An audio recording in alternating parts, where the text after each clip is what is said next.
Hey everybody, and welcome back to the TEG Podcast. Today's topic, are modern movies really as bad as people say?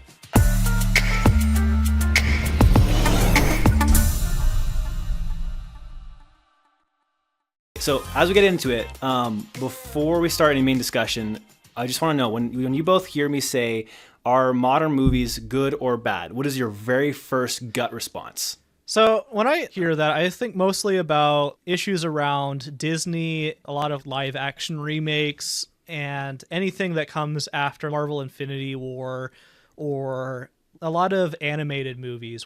Just mostly stuff that comes after like about 2018 from the modern perspective. Yeah, so I mean, for sure, like when we're talking about, modern movies, I think we should put out that probably the last 10 years, even less, would be what people complain about when it comes to modern movies. Because back when we had 2012, 2014, things like that, we were kind of at a very high when it came to popular movies, at least. So we talk about Endgame, Infinity War, Marvel was at its heyday. And so nobody started complaining about the way modern movies were, even though we had some things creeping up that people still complain about. But certainly we were not at a slump that people seem to say we are now. But the question for the audience today is there validity in believing there's that slump? So yeah, I think you're right on track with what the kind of things we're talking about is. But I think the big part of the debate is, are there contrary reasons to think that it's not the case? I don't know. What do you guys think? I can let you go first if you want, Joseph. Yeah. So I guess if I can start, I guess as a counterpoint to like the idea that modern movies are specific are bad, there are actually some interesting examples from like the more classic era of movies where it's just like these kind of stunk when you like really think about it, and I don't mean any shade by these, because some of these are fun classics that I loved, but like narratively speaking they stink, or something about them stinks, maybe the acting or something else. But like odd numbered Star Trek movies, you hear about Star Trek fans talking all the time about how only the even ones are good. You've got the Spy Kids movies. I love Spy Kids, but let's be real, they had some problems. And then you get stuff they're like amazing. They're the best. Oh yeah, no. movies When I talk to my students at my I teach video production and everything, and so when we talk about story writing and special effects, the very first example I have for bad story writing and special effects is Spy Kids 3, because they cared way more about the 3D classes than they did about the actual story. Right. And so when we talk about like, are modern movies bad, I think about those ones as a kid where it's just like, this sucks, straight up. And for anybody out there in the audience who's like, man, how dare you say that? Like, Spy Kids rocks. It's like, go watch it again, right? And you think about that and you compare it to the modern ones. Like, for example, the modern version of Shark Boy and Lava Girl is We Can Be Heroes. And everybody's like, oh man, look at this thing. Modern movies are terrible. And I'm like, have you watched Shark Boy and Lava Girl? It's terrible. Right. I mean, I do think there's a case for some movies being so bad that they like cross into the point of being good, if that makes sense. I don't know if Lava Girl and Shark Boy fits in that category because I've never seen the movie. And I haven't seen Spy Kids Shark Boy forever, and Lava Girl. But there are some just to be movies sure that for are our so audience bad sake. Shark Boy, that Lava you'll Girl. remember them for being so bad. But then there's movies like, I don't know, The Marvels, where it is literally a movie that exists, or Wish. It is a movie that exists. It's a movie. It's not really bad, but are people going to be talking about this movie 50 years to come? Right? Yeah. I almost feel like it's worse if it's just average. And that's the thing when... Although... I guess to like scratch our audience back while we talk about this. Obviously, we're all in the camp of like it's good and bad. Yeah. But we should really start with the claim: is it bad? What makes it bad? And so let's kind of like delve into like what caused people to say this. Like what caused people to say modern movies are bad? And I can start with this for sure. Some of these are old points, like rehashing of old stories. we pretty much only see a lot of blockbuster ripoffs or sequels. And we see the rehashing of everything that's been done before, like all the Disney live actions. And so people are really tired of things like that. But then they say that it's also worse than the original one. So what makes these rehashings worse than the original, quote unquote, in a lot of cases? So I'll answer that. But I want to go on a slight detour. I want to come back to it. But this is what I have prepared.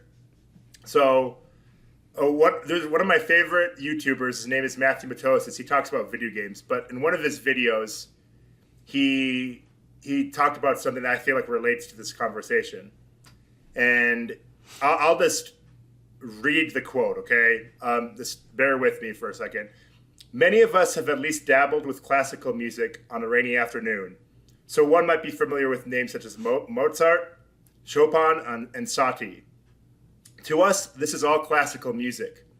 But actually, none of these men were alive at the same time.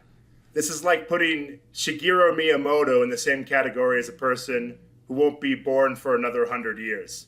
Thankfully, knowledge of history can be crowdsourced to all humanity, but even this collective memory has its limits. Over time, the past gets more and more compressed until only the most important points remain.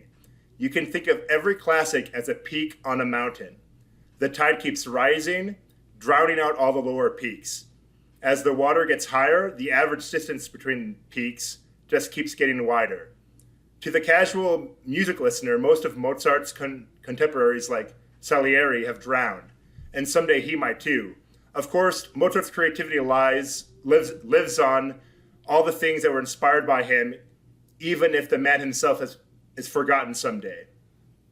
Highlighting the truly outstanding titles of today is a necessity to avoid stagnation because everything stands on the shoulders of what came before.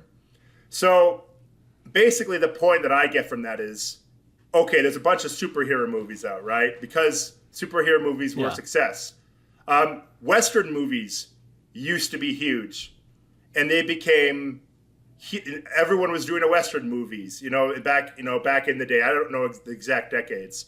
But then they stopped. I don't know if that's because it got oversaturated. I'm not an expert on that topic. But I did look up the top movies of several decades and then the worst movies of the other decades. And what I've noticed is that I know the top movies, but I have never heard of the bottom movies that came out in that decade. Yeah. Like, for example, in the 40s... top two movies is Citizen Kane and Casablanca. Like, I'm sure you guys have heard of that. But, the bottom movies, hold on a second. Love Happy, Flying with Music. I have never heard of these. So here's the thing. Like, we live in today, so we are more aware of what's happening in 2020, in the 2020 decade than what was happening in the 1940s. So we are aware of all these meh movies coming out, but our children and their children aren't going to remember them. They're only going to remember the good movies. So that's what I think. I mean, like take I for think example, we live in a different perspective where it feels like, oh, there are all these bad movies, but there always has been bad movies. But there's also good movies, right? But no one ever talks about the bad movies. People of the past, people only talk about the good movies. They don't talk about the bad ones. So yeah, I mean, like that's my thought. I mean, unless it's like Dragon Ball. To your point, real fast, I think if you talk about the Pinocchio movies that came out just like a couple of years ago, we had 3 Pinocchio movies come out in the same year. First of all, the big problem is we've already had Pinocchio before. So is it necessary? Well, that's a good question. But we had Lionsgate, Guillermo del Toro, and we had the live action by Disney. And we had so many people complain about the Disney one because, it's very popular to diss on Disney. I'm not saying you shouldn't, but it is at least popular to. The Lionsgate one was well-deserved to hate on that one because it was atrocious. And then there's the Guillermo del Toro one, which is really well praised. And 5 years from now, how many people are going to talk about the 2 bad ones? I mean, they good chance they might talk about the Lionsgate one because that'll be a meme forever. But the ones that are very mediocre, will surely slip into history, like you're saying. Right. Yeah. It's kind of like Dragon Ball Evolution or the M. Night Shyamalan Avatar: The Last Airbender movies, where it's just like those were those were bad in like two different ways. One, they were horrible depictions in the first place, like they just got it wrong. And then two, they just didn't look like good cinema in the first place. But like those aren't really modern movies. But to another point, like there's the Aragon movie, which it looks really pretty in some ways, but no one talks about it, partially because the fans of the Aragon books hated it. Absolutely hated it. Well, yeah, I think so. When we come down to this, though, so we're all saying that there's always been bad movies, and I 100% agree with that. So the way to determine are modern movies bad, speaking of the last decade or so, is the question of, is it a downward trend? Are there more bad movies compared to good movies than there used to be? And then I want to ask you guys, what do you think about that?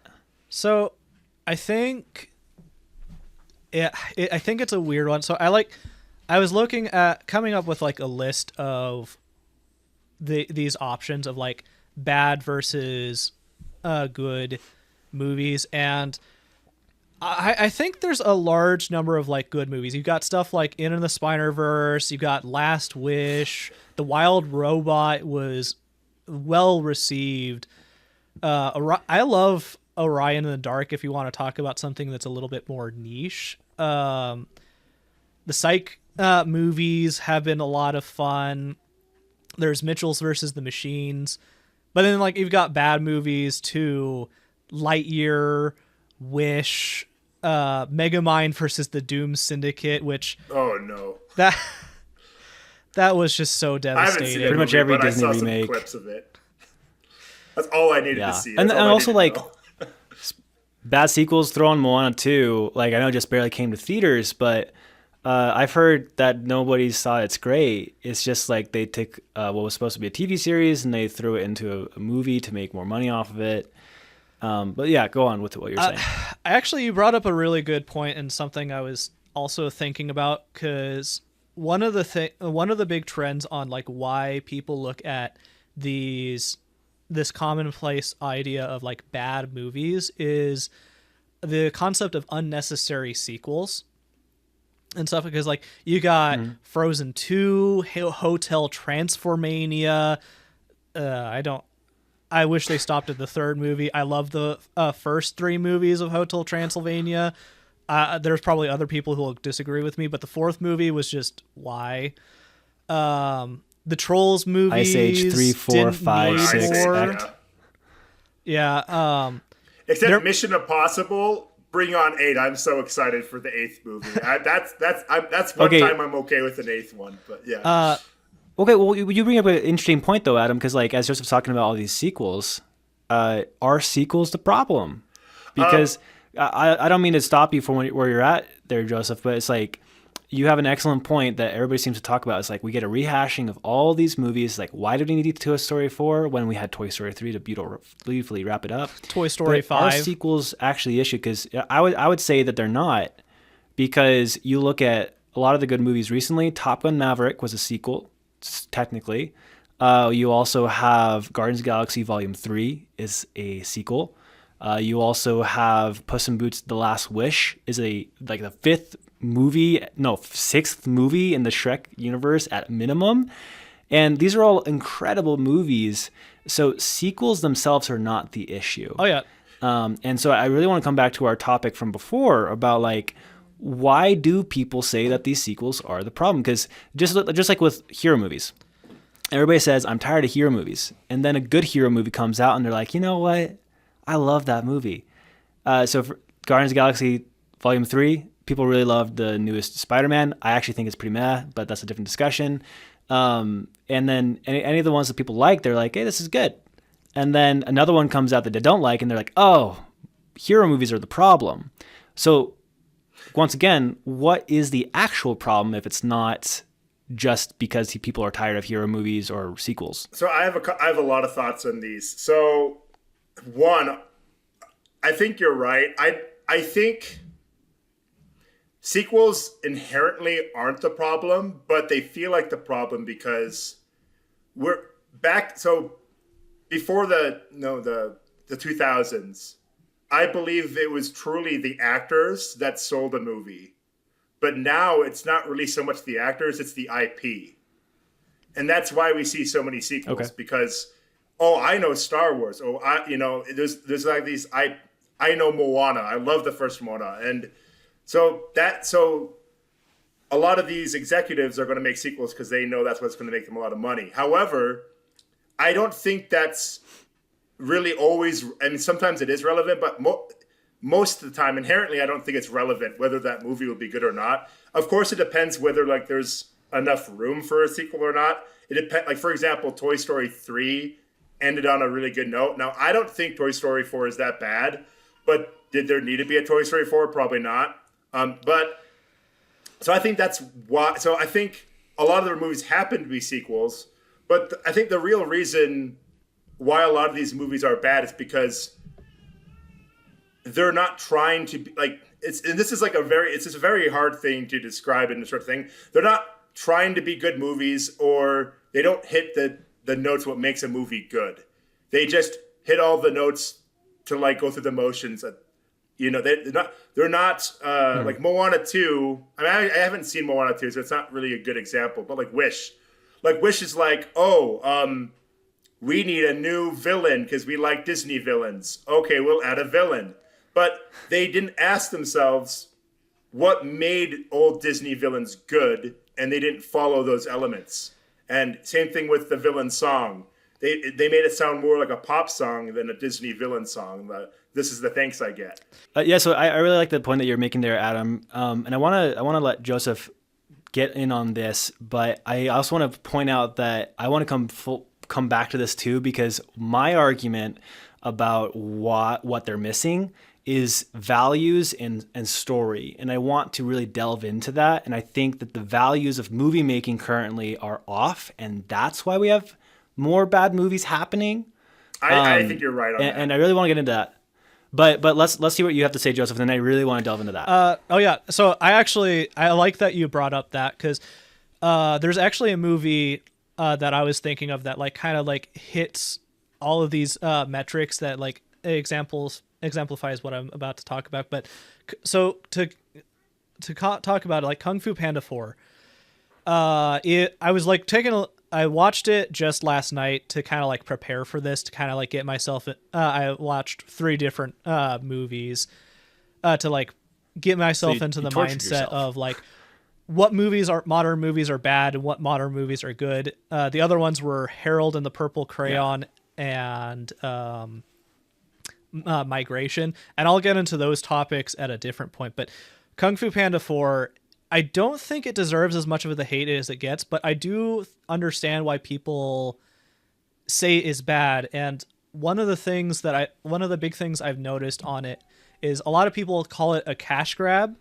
which, I mean, yes and no. I mean, like, our sequels, all movies are that, if you think about it. Our sequel is a cash grab. It's hard to say, but I think enough effort was put into Kung Fu Panda 4 that it's not really accurate to call it a cash grab. The reason we call it that is because there's an oversaturation of IPs and stuff. So it's the quick and easy response to, this is the safest option to just do another movie. That being said, I do think there was a reason to do a 4th Kung Fu Panda, because it makes sense that Po would eventually need to find a successor to be the Dragon Warrior and then move on to be a spiritual leader himself. But here's to follow into the second issue. The problem here comes into the area of execution.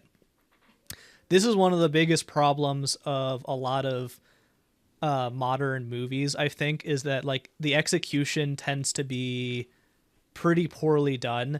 Like Kung Fu Panda 4, if they wanted to do a discussion of, Po needs to find a successor, he needs to be a spiritual leader, they should have aged him up more and given a reason make Shifu on his deathbed or something. Not like, oh, well, it's a year later after Kai was defeated, so now he needs to be a spiritual leader. And it's just like, I mean, just because Oogway gave him a staff doesn't mean that Poe is ready for this role.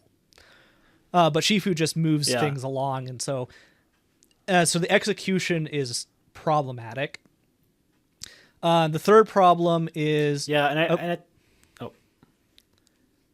sorry, go ahead. And the third problem, to kind of fall into what you were saying before, a lot of people don't see the story relevance or values being properly gauged because there's no real payoff for the fact that like he's found himself a dragon warrior and he's moved on to be a spiritual leader, but it's just like he still sucks at everything that is necessary to be a spiritual leader. So, I mean, did he do anything?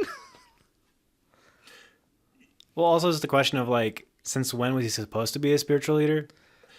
Like, I know that he was supposed to take over Oogway's position, but at the same time, Oogway, so you could say he was a spiritual leader, but I don't know. Honestly, I think the whole point of everything is that Poe was supposed to be his own person, and that was enough. I'll be honest. For me, when I watched it, it just seemed like, and let's kind of go back to the. It's funny because before this conversation, I wouldn't just call it say a cash grab, but I do feel like, and maybe if the execution was better, it would have been fine. I just don't know if at the end of Kung Fu Panda 3, I was thinking, oh, I can't wait until Poe becomes the spiritual leader.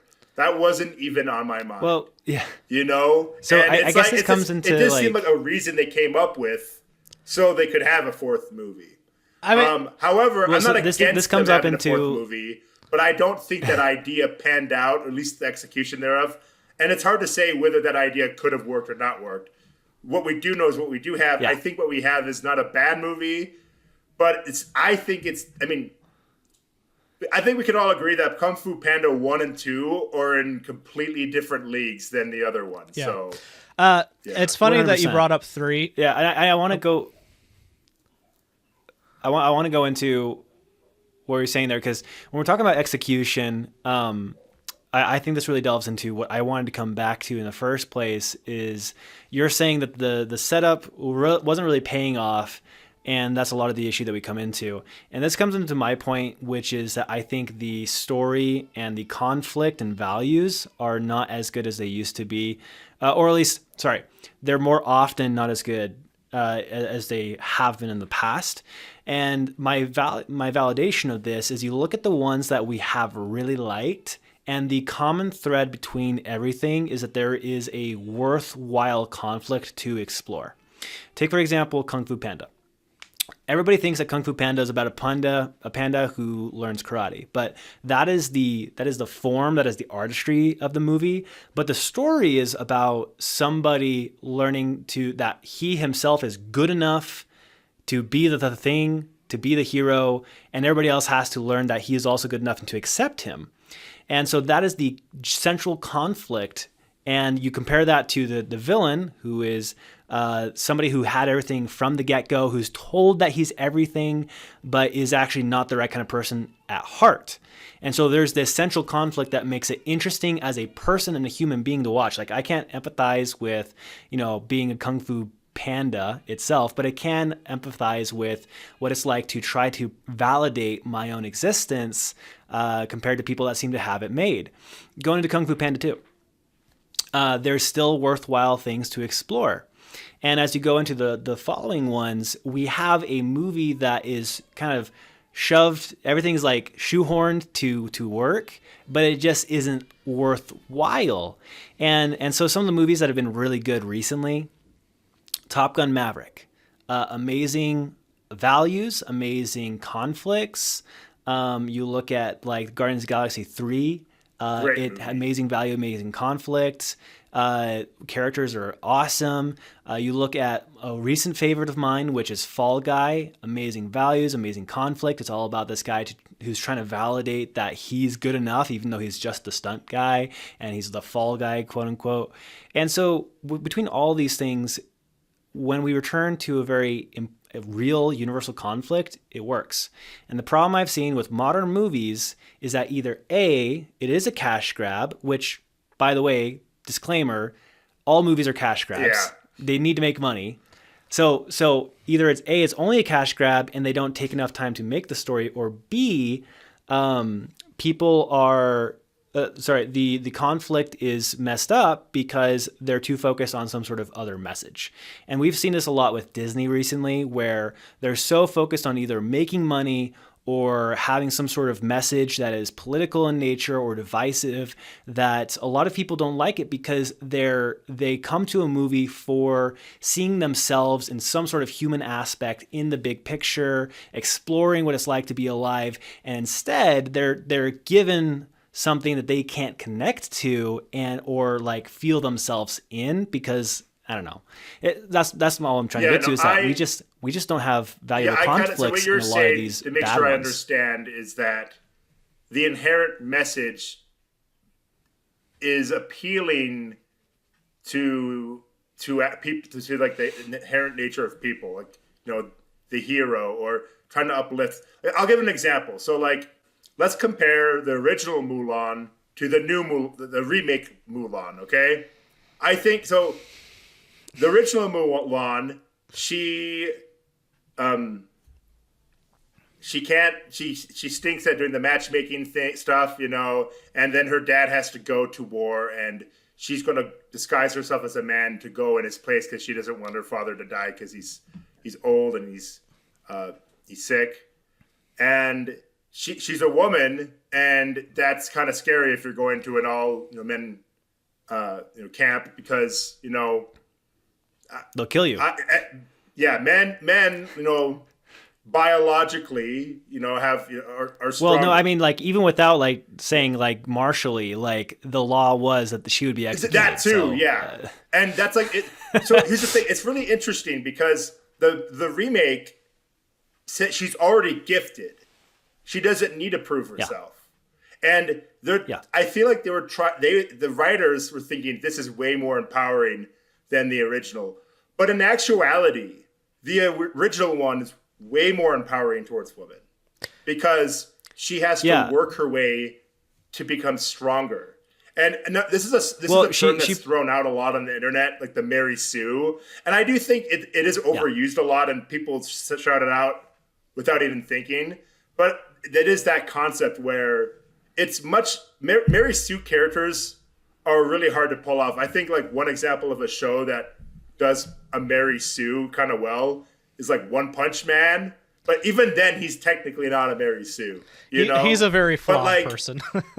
Yeah, he's a very flawed person. And I think there's some writers in Hollywood who are, and I don't mean to get, I am not stating any like political beliefs right now, but I do think, I get the feeling there's a lot of writers in Hollywood who feel more like activists than writers. And the reason for that is because they don't, when you're trying to have a message and you have these two conflicting ideologies, it works much better when you don't strawman the antagonist. And I've noticed in a lot of these activist movies, the antagonist is strawman. Like, obviously they're wrong, but like, I'm thinking good movies, the obstacle is going to challenge the hero, and that's just much more interesting to watch. You think about like Hulk and She-Hulk. Yeah. This is a great example of what you're talking about, because it is so widely accepted that She-Hulk was bad that it's not even controversial to say that. Yeah. But when you look at the scenes that really make She-Hulk bad, is she gets angry at Hulk that her life is so much harder. Thank you. And you think about that and you're like, okay, you're trying to make a point that being a woman is harder. It's like, is that a worthy thing to show in a film? I think there's lots of really worthy things to show about what it's like to be a woman. And I love that idea. Like, activism itself is not wrong, because everybody should proclaim messages they believe in. But your straw man argument is very good, because you look at her being angry at the Hulk and she's like, you have it so easy because like you don't have to deal with all this women stuff. And it's like, really? Because like, I'm pretty sure you lived a cozy life And maybe you like get harassed, and I'm sorry about that, but like the Hulk was like hunted by the American military his whole life, and he was a enslaved freak on that an was alien cast out. planet to fight Coliseum fights. You know, he tried committing suicide. I don't know what I'm supposed to say on the channel. He unalived. He tried to unalive himself. Yeah. Not to mention the fact But that like it's like the Hulk, Bruce Banner. Sorry, Bruce Banner had the huge issue of the Hulk took control most of his life, and like the only reason why his life is as good as it is because he earned it. Yeah. And I think that's getting to the core of my argument here, is that we've really lost a lot of the valuable conflicts with a lot of these movies people put down. It's like you look at Puss in Boots' Last Wish. What makes it good? His conflict about surrendering his legacy, his heroism, and being willing to value the life he has. That's a universal conflict that people can get behind. And I'm not saying that you have to have movies that are only universal, but you have to do it in a way that gets the audience on your side and like has some sort of growth that is the catalyst for success, because that's what inspires people. Right. I'll give an interesting point to like this discussion is, we kind of like mentioned it before, but Wish is also an interesting point. Like if you look at the original script for Wish, originally the king and queen were going to be joint villains on this, and that would have been, and it would have led to a much more interesting. It would have been so much better. Villain it would have been a more dynamic movie because of that. But they ultimately changed it. We don't know the exact reason, but the only thing we could think of is, oh well, like there's a few options. Like they were trying to shy away from a good functional couple. That's one theory. I don't know if I agree with it, but there's also the option that they're like, oh well, we don't know about making the woman the villain as well, and which is like, come on guys, we need more strong female villains too. A good Azula is like it's one of my favorite villains from Avatar: The Last Airbender. But an interesting one is Encanto. As far, if you want to talk about like strong female characters done right, Encanto does it really well, where it's just like Mirabelle was flawed because she didn't have powers like everyone else, but she didn't let that get her down. She worked to save the family. Then there's the grandmother she's an antagonist, but she's not a villain. She's not a villain, yeah. But like, and then like there's her sisters. Oh, she's a villain. I think she's but an she's antagonist. not a super villain. I mean, it depends how you define villain, I guess. But she's not a villain though, because she's not trying to do anything wrong. But she's definitely in the way of the protagonist. And like when you really analyze it, it's really the grandmother's fault that like everything fell apart. Oh, for sure.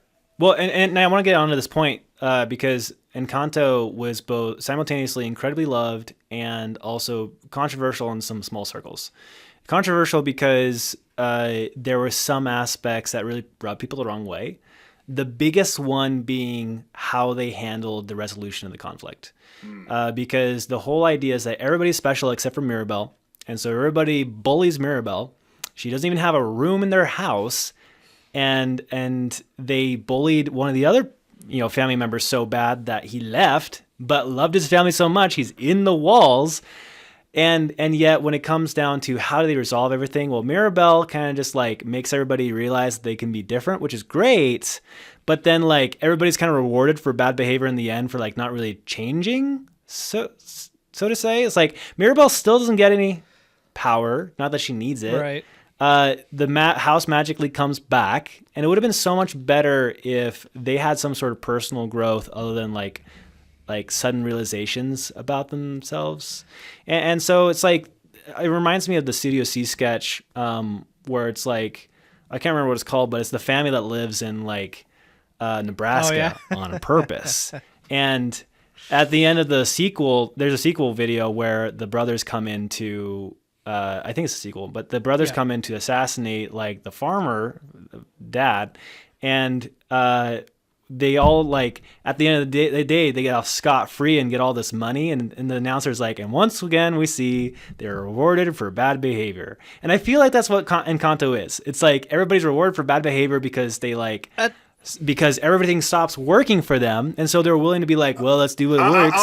And it's like they have some growth but not really. I will say I used to feel that way until I rewatched it several times, but I totally get what you're saying. But just to bring it back a bit, what I said earlier, back to like, are modern movies bad? And I was saying earlier how they're both good and bad movies. So I'll like go in more in depth in that because I still think that's true, despite all these problems. I think so. In every decade, there are good and bad movies, and we only remember the good ones. I think the difference is that the problems in each decade are going to be somewhat different. I actually kind of agree on that. And I think a good part of it is because a good part of like why things are seen as bad nowadays is because if you look at social media, everything is just so accessible that like when something is bad, it's more noticeable. And so it's really bad. To a different thought, I wanted to talk about one of the topics we've been saying so far is that there's a lot of sequels and redoing of old movies. And I do want to give like a little bit of idea about why we might have that happening. We don't have to talk about this too much, but in our day and age, you guys mentioned that we have a lot of social media, and that's part of the reason that people think that stuff is so bad because everybody talks about stuff that's bad. But also, we are in a streaming era, which is changing things a lot. You look at, for example, Black Widow was a movie that was coming to theaters, and then Disney decided to release it on Disney Plus at the same time. And this had the potential to really tank the amount of money that Black Widow made in the box office. So it was actually such a big deal that Scarlett Johansson sued Disney, and they had a huge settlement amount of money because of that litigation. And the reason that she sued is because that the movie and the box office amount just makes so much less by going to streaming, because what people don't realize is that streaming is not making a ton of money. Some of the streaming services are. Netflix is making a good amount of money. I believe Warner Bros. Is making a good amount of money. But people don't realize that Disney Plus is tanking. I think last year, how much was it? I had it in my notes. 1 second. Yeah. Yeah, so Disney lost about $2.6 billion in 2024 on streaming. And Disney Plus is, I would argue, the second biggest streaming service. And what's crazy about that is that comes from the fact that they create so much content and don't get enough payout from it. And so with the modern era that we're in, where people have streaming services, whenever you don't like a movie, you just say, I'm just going to wait until it comes out on streaming, right? And that just gets so much less money to the companies making these movies. So they're scared to make anything that's new, original, or perhaps not a blockbuster hit, because they really have to make a lot of money for the movie to have been worth it, because of just how many fewer people actually go to see something in theaters than they used to. Yeah, kind of like a funny, it's a little bit of a parallel, not directly on topic, but like the gaming industry has a similar problem. Like a lot of people talk about how like the reason that Sony is so much better is because they have all these backhanded deals to like cut Xbox out. But the funny irony is that their Gold Pass is actually, their policy on Gold Pass is actually one of the biggest reasons that a lot of companies don't want to deal with Microsoft, because Microsoft requires that every game immediately be available on Gold Pass, which is great for the customers, but it's terrible for the companies because they lose out on huge chunks of money because those initial sales are heavily vital to the gaming industry. So a lot of companies actually benefit from doing I a lost my train of timed thought. I was gonna say something, delay but I to completely forgot. Xbox release. I do want to say that the reason I bring this up about everything being streaming and streaming making less money is it is hard to blame companies for trying to go with things that prove to make money. Moana 2, for example, had the biggest box office sale for a Thanksgiving weekend in history. And so it made tons of money. And I've heard that it's a bad movie, and yet like Disney is in fact a company. They can't continue to exist. They can't pay their employees and for their employees to feed their family unless they make money. Now, that being said, I'm sure there's going to be lots of people in the comments who are like, oh, they don't need that much money. But you think about how much money Disney has lost in movies and streaming in the last couple of years. Look at the budget. There's only so long a giant corporation can do that before they can't. And so if they don't make money on movies, they stop making movies.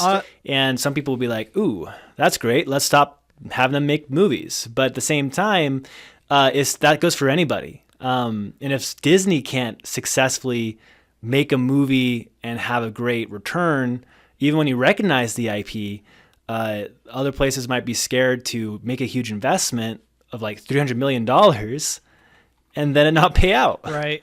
It's in a similar strain. The recent strikes around like the voice acting guild kind of like made me think about this, but like the Actors Guild and like lighting and like a lot of other like unions for like these companies, they actually specifically went on strike partially because of the lack of return on streaming.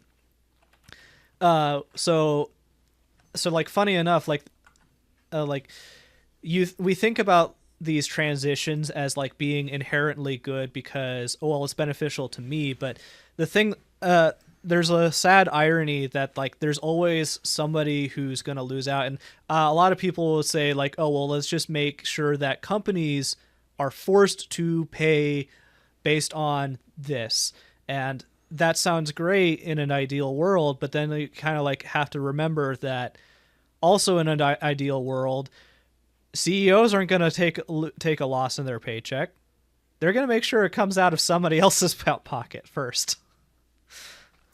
Well, I mean, yeah, not that they should, but to this point, and then I can unless if you're digress from this topic. From Nintendo, then you don't. Yeah. Well, see, speaking of Iwata, like Japanese culture, my counterpoint to the budget constraints rather, is you look at Godzilla -1, phenomenal movie, so much better than all the Hollywood Godzilla ones have been. Not that those ones are bad, but they're just monster movies. And so Godzilla -1 has an amazing story and amazing characters, amazing conflict. And people say, look, Hollywood, you don't have to spend this much money. But when you compare apples for apples, it turns out they're not both apples, because Japanese market for pay and things like that is so substantially different that if we paid all the people the same amount who worked on their movie as we paid them, if we paid as much as they paid on their movie as what to our people here, we would have a lot of people that would quit or go on strike. And so there's just a very different set of expectations, payment wise and everything. And so you can make a smaller budget movie, but it's not that Godzilla -1 proves that you can just do it because you want to. But what it does prove is the reason Godzilla -1 was better than the other movies, even with the smaller budget, is because it had a good story. It had a good conflict. And I think that we can really take that and bring it over and make that the focus again for a lot of these bad movies. Yeah. I do think there's a case for Hollywood not spending their money wisely, though. So, for example, here in America, so the budget of Joker Folie à Deux was $200 million. And you have to keep in mind that the marketing, this does not include the marketing. From what I hear, the marketing is basically at least 50% to double this. Marketing is the majority of all budgets for the most part. Yeah, I think it might be like whatever the budget is, times that by 2. That's what the full, if you include the marketing, that's what it is. But it only earned $206 million globally. And keep in mind that the first Joker movie made $1 billion. Yeah, if you want a movie that like manages to make a lot of money that like didn't did a very good job of like keeping its budget down, the Mario movie is actually a really interesting point in case that just shows that like you can do big cinema on a budget. And I know other people might like bring up stuff like the because I have a couple of other examples or... I want to bring up real quick. But so like Wicked, its budget was what was it? I had it up. I think it was $145 million. And I haven't seen the Joker Fall I Do, but the Wicked looks way more expensive than $145 million, in my opinion. Right. And it's already made, it's not even done yet. It's already made $360 million. And on its second I think weekend, that goes back to like the quality will speak for itself. I remember when Godzilla -1 first came out to the United States, I hadn't seen a single commercial for it. But I heard people start talking about it and I was so confused about what movie they were mentioning.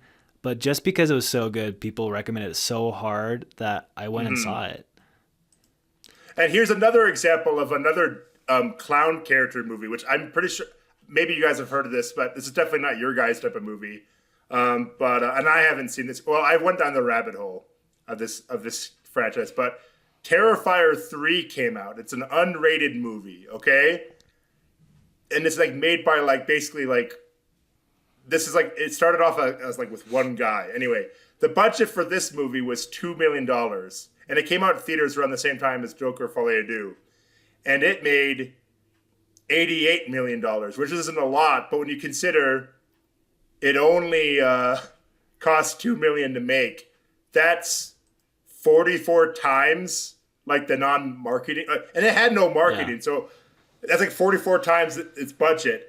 And the interesting thing is the story for that movie, like I'm like from what I understand, isn't like too deep or crazy, but I do think it goes like. But I think the reason is that you have to understand your audience. What does your audience want? And Terrifier understands that there's a group of people who want extremely violent kills, right? What did Joker do? Joker was a musical. Now, I love musicals, but you really think that the majority of people who like Joker 1 like musicals? No. So I don't think they understood their audience. And I think that has something to do with it too. But I think when you say good story, I think you're right. But I think the reason why you're right is because a lot of people want good stories in these movies. Yeah. You know? Yeah. Although I think that we need to start wrapping up because we're running low on time. But right. I think we have enough time that each of us could do one more general claim. So Joseph, you were about to say something. Why don't you go first? Whether you change what you want to say or not. I was just gonna say that like you do have to be careful though when it comes to like the horror spectrum, because stuff like the Winnie the Pooh movie and the FNAF movie have like proven you can do it on like an extremely low budget and make a huge amount of money. However, horror also at the same time doesn't need much to like be successful if you do it right. Versus like a lot of other movies which might need more. So that's one thing that you should always like take into account. But ultimately, I think there's like a lot of precedent to say that like there is still a lot of good movies, but something that we kind of like talked about before all of this is that like one of the biggest issues that like the industry runs into is that there's a large amount of apathy for various things such as like Star Wars or Marvel or just Disney in general, where it doesn't matter whether or not it's good, because a lot of people have kind of like stopped caring unless it's something that like really catches their attention. Yeah. Adam, what about you? What's your last thought on this topic? Yeah, so there's still so much more I could say, but in summary, I'll just say that what people are feeling is true. Like, it does feel like there are a lot of bad movies, and there are reasons for that. However, I'm pretty confident when we go 50 years from now, we'll talk about some of there'll be some movies that came out during this period that we'll still talk about, and we'll all forget about the bad movies. And there's going to be some decades that are going to have more good movies than others. I think there's been a couple of really good ones, some movies that we haven't even brought up. And in the comments below, please mention your favorite modern movies, or your least favorite ones. Yeah. Anything that we forgot to mention from the classics that are absolutely awful, like, I don't know, Return to Neverland. It's not awful, but if you want to talk about bad Disney sequels. The straight-to-DVD sequels, right? But anyway, there are good and bad movies in every decade, and when we tend to romanticize the past as if they were perfect, and that's not necessarily the case. But there are serious problems that are happening. I don't want to say, oh, these things aren't happening, and we did talk about those today, and maybe in future podcasts we'll talk more about it. Yeah, I think so. My last comment here is that I really do think that it comes back to what is the conflict, what is the values expressed in the story of a movie. And I think that we've had a bad decade with certain values and messages skewing our focus from story and universal conflicts that explore what it's like to be a human, or just very relatable things that people can attach to. And I think that we're actually starting to get out of that. The last few years, in my opinion, have been a lot better for movies than the 3 or 4 years before that. And so when we talk about movies being really bad, and Adam, to your point about someday we'll realize that we had plenty of good movies in this decade, I think we hit a bad stride. And it was a bad stride because we still had some good movies, a lot of bad movies. But now that the bad movies are no longer making money, we're returning to a lot of the good stuff. And I think that really started with Top Gun Maverick and goes into a lot of the ones we've seen recently, like Fall Guy, Guardians of the Galaxy 3, the D&D movie was fantastic. But I think that we really are coming out of a slump. And so rather than modern movies being bad, I would say we had a period of more bad movies or less noteworthy movies. And that'll certainly end soon when companies are just not making money like they should be. It's just a sine wave, basically. We have low periods, we have high periods. Yeah, like the early 2000s, I personally think they stink. But that's a lot of people going to disagree because they think of some of their favorite movies came out then. But in general, I think they were terrible years for movies. And I will say this, one last thing, going off what you said, Josh, is that I think you're right. When the companies do make less money, they're going to learn. And even though Moana 2 earned a lot of money, look at Star Wars. The Force Awakens was the third or fourth highest grossing movie of all time, but it's constantly made less and less and less. And it's because when you make a bad movie, not that Force Awakens is bad, but when you make a movie that doesn't hit the expectations of the audience again and again, the audience no longer trusts that brand or that IP, and they will no longer look forward to. So Moana 2, if people watch it and it makes a lot of money, but people didn't like it, when they make a Moana 3, chances are it's probably going to be less than it did before. And I think one of the biggest tests of that is we'll see how much money Mufasa makes this December.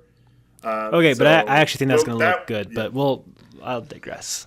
Or How to Train Your Dragon live action movie, or Toy Story 5 when those come out, because those will also be big points to sell whether or not the current methods are still working, because those definitely exemplify the issues that we brought up here. Yeah. Sorry, I cheated and added an extra last thing. I just thought that was a good point, but. Well, That'll wrap it up for today. We hope that you guys have enjoyed this podcast. If you think that we missed any good examples of bad or good movies from the modern day, please let us know in the comments below. Otherwise, tell us if you agree with our opinions or disagree with them overall, or where and why. We'd love to see what you guys have to think, and we might have to reference some of your comments in the future for some of our podcasts. So thank you guys again for watching. We hope that you've enjoyed it. This has been the TEG Podcast, discussing, are modern movies really as bad as people say? Answer is maybe, maybe not. Actually, you know what? I think that they've been a little bit off kilter, but still a lot of good ones out there. All right, see you guys.